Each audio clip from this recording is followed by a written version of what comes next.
Hi dear friends, in this short lesson let's talk a little bit about the first part of IELTS speaking. You know, I have tutored a lot of students to IELTS and of course to IELTS speaking as well, and I've had a lot of feedback from them telling me about their successes or sometimes failures, so I think I'm entitled to draw some inferences and conclusions and generalizations. So one of the advices that I would like to give you today is, I have opened randomly one question called flowers and plants. Yeah, okay. So imagine that you're sitting in a chair, you're very nervous, and the examiner is looking at you and says that now in this first part I'm going to ask you some questions about yourself. And so let's talk about flowers and plants. Usually they speak very fast, but okay. So do you have a favorite flower plant? Yeah. And a lot of guys, especially boys, I think, they don't care about flowers at all. Yeah. So this, maybe thus, we may have a problem here. If you're not interested in something, very often, subconsciously, you tend to be, let's say, negative about that. By negative, I don't mean that you hate it or something, but you're not going to talk about it in a positive key. And I am sure that this so-called positive core or positive key of your question may add you half a point or even one whole point for your IELTS speaking. Of course, IELTS and other tests, they claim that everything is as objective as possible, that they train their graders to be 100% objective. I understand, but it has long been proved by science that if a human creature is engaged somewhere, there is no room for objectivity. Yes, so of course I don't say that you may, for one and the same answer, you can have 4.5 or 9, but 7 or 7.5 for sure, or even sometimes 7 or 8, my friends. Thus, you know, there is this great psychological phenomenon of positivism and negativism. On the one hand, if you start talking about something negative, it draws the attention of your listener much more powerfully, because, you know, due to some psychological aspects, features of our brains, even anatomical features, not only psychological, yeah. But on the other hand, you know, there was a tradition 1,000 years ago, 5,000 years ago, I don't remember this history, but when somebody was sent to another king or tsar to deliver bad news, that man had his head cut off, decapitated. How this is about this, you see, because, you know, he delivered something negative which could frustrate, disappoint or upset the king. So this great principle works today as well. So if you start talking something like, you know, I don't care about flowers or plants, that's why I don't know what to say about it, but I think that there are some nice flowers, maybe a rose, yeah, though, you know, I don't care about them. Even if you talk a lot in this key, I am sure you will a little bit, you know, frustrate the examiner because you deliver something negative. Why not be positive, yeah? Why not change your attitude a little bit? So, for instance, if you take me, I know only 2 or 3 names of the plants. Yeah, even now, rose, maybe tulip, and maybe some chrysanthemums and orchids, but I would not, you know, I would not go there in that direction with those long names. Rose, one rose is enough to get 8.5 or 9 for your IELTS speaking. So I have, sure, I am crazy about roses. I don't know why, probably it's genetic, because my mom also dotes on them, and, you know, we have those roses near my house, even if you don't have. You see, my friends, it's nobody cares.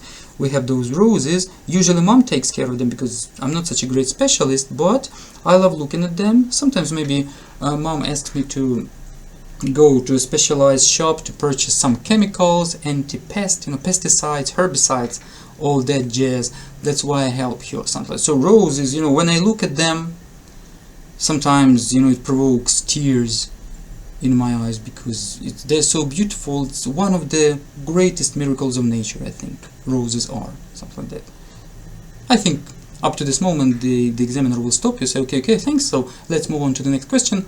or maybe he will not say, he or she will not say, let's move on. He will ask you directly, what kinds of flowers and plants grow near where you live? Again, a lot of guys, especially men, they're so busy and businesslike that they don't even notice what kinds of plants grow where they live and so on and so on. But positive key, remember please, it will add 0.5 or even 1.0 points to your score. I tell you, I have witnessed it many times. That's why we are positive.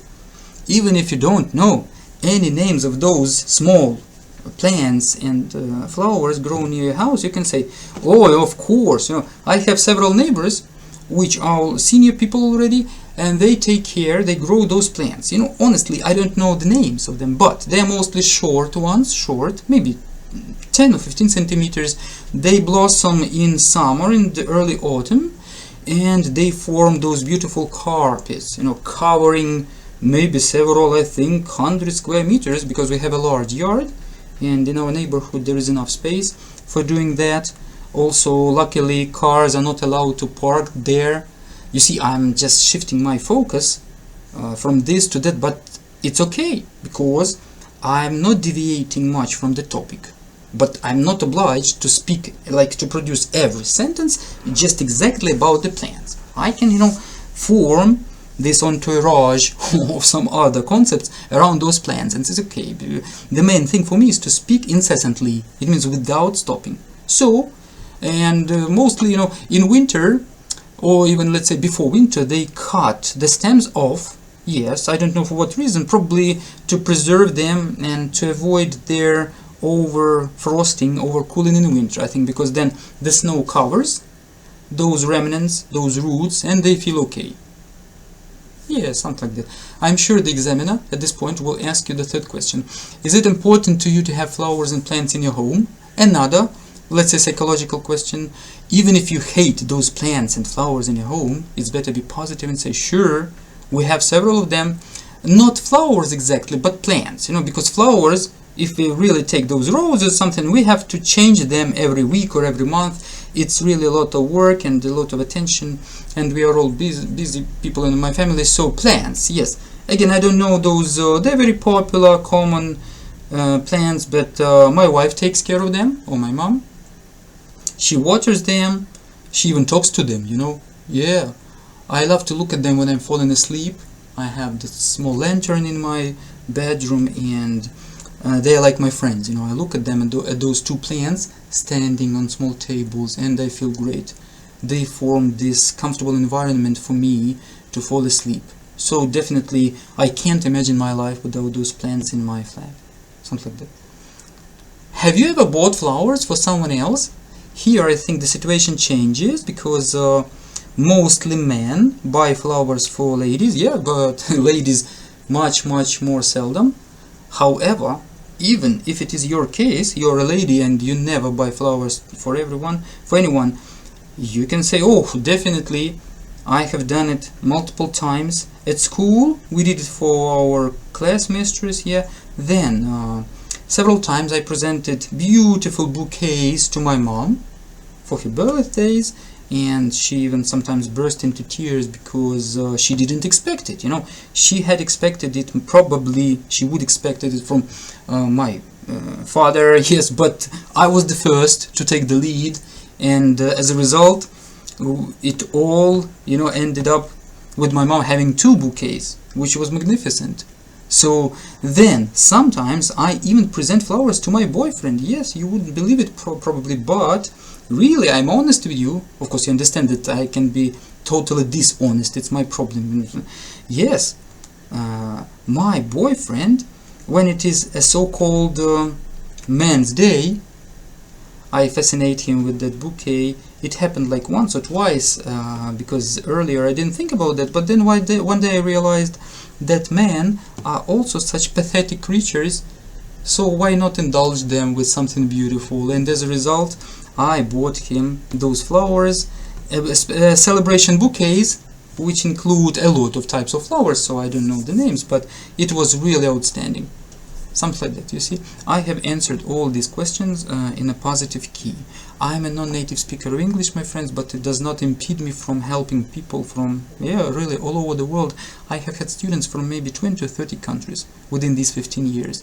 The main thing about your success at the test is your, of course, language, general language, of course, it's 95%, and but 5% or 10%, this mindset and the logic of your speaking, writing, anything, it matters, and it does not depend on whether you are a native speaker. Even I will tell you that a non-native speaker will maybe understand the problems of another non-native speaker better than a native speaker. I think you agree with me, because they're different creatures about English, not about anything else in life, but about English. That's why we understand each other with my students very well. So my friends, I hope that, and one more advice, this is a very important advice: try to be abundant. Abundant means try to speak a lot, to produce the more the better for every question. The examiner will stop you when they need. It's not a problem. Don't be afraid that you will speak and they will be angry that they cannot stop you. They will say, okay, thank you now, and something like that. Never answer a question with one sentence. You may subtract already, at once 1 point from your score. Try to speak incessantly. Try to show that it had been your dream to start speaking at IELTS Speaking. I tell you again, this has to do with some positive key. Your enthusiasm, you show to the examiner that you are full of desire. He or she, for example, that day, they have been listening to 40 or 50 guys. They're already tired. They're tired of that nonsense, of that gush which you produce with hundreds of mistakes and so on and so on. And if you show enthusiasm and if you're positive, it definitely makes things better. Okay, my friends, so please think about what you would answer here about flowers and plants. If you wish, you can even think about 2 or 3 or maybe even 4 maximum exact names of those tulips, roses, and something like that, so that you are ready to answer any question related to flowers. It will help you. I don't say that knowing those names will add a lot to your score, but those minor details combine together to bring success. Okay, my friends, if you need help, if you are in search for a tutor, please drop me a line. I always place my email and other contact details on the screen and in the description to this video. So, see you in our following lessons.